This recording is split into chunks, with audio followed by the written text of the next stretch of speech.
This is Dan Gasway with the Pitching Academy once again. Today I wanted to talk to you guys about how to increase velocity. In fact, this is one of the questions that I get asked time and time again. Throwing fast is important. So what I'm going to do is just start with the leg lift. A lot of people, when they throw the baseball, they don't utilize all of the power.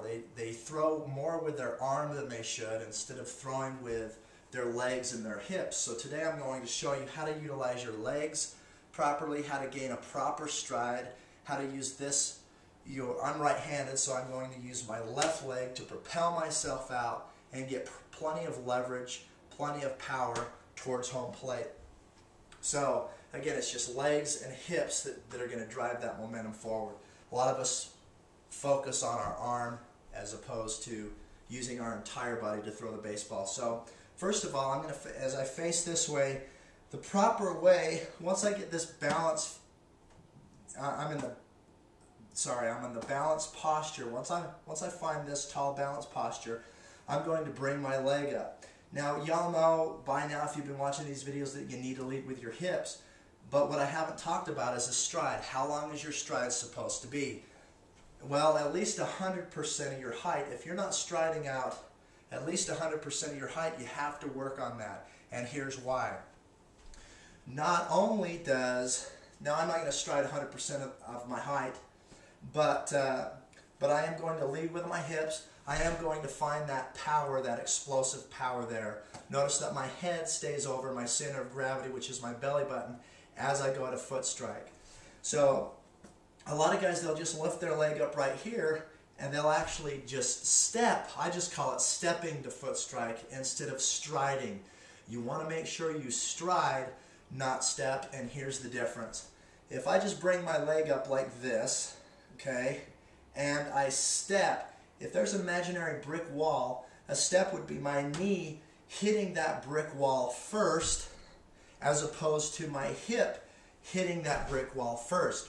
So you can physically see the difference between a step and a stride just by what I did right there. So here is a step,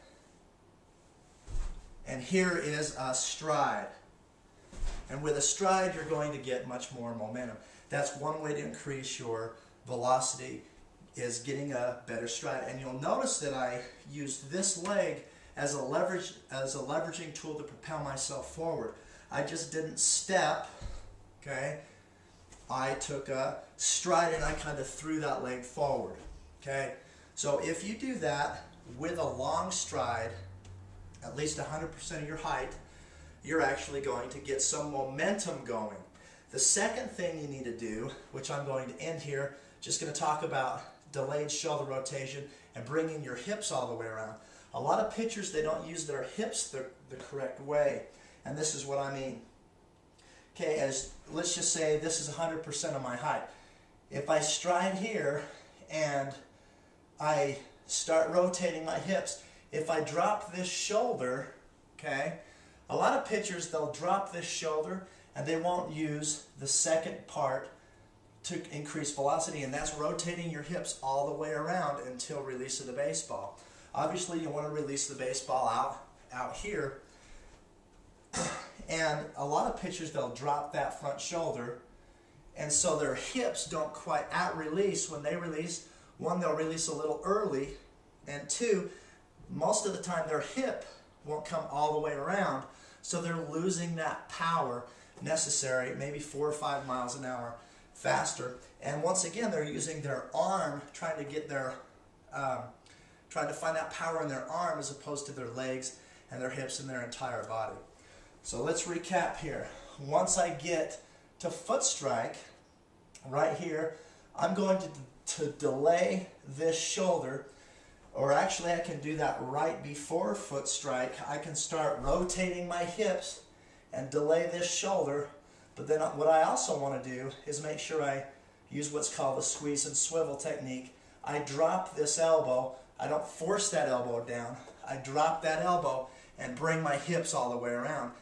This is a drill that you can practice as you're just throwing the baseball. As you're warming up, make sure your hips come all the way around right there and they're square at release of the baseball.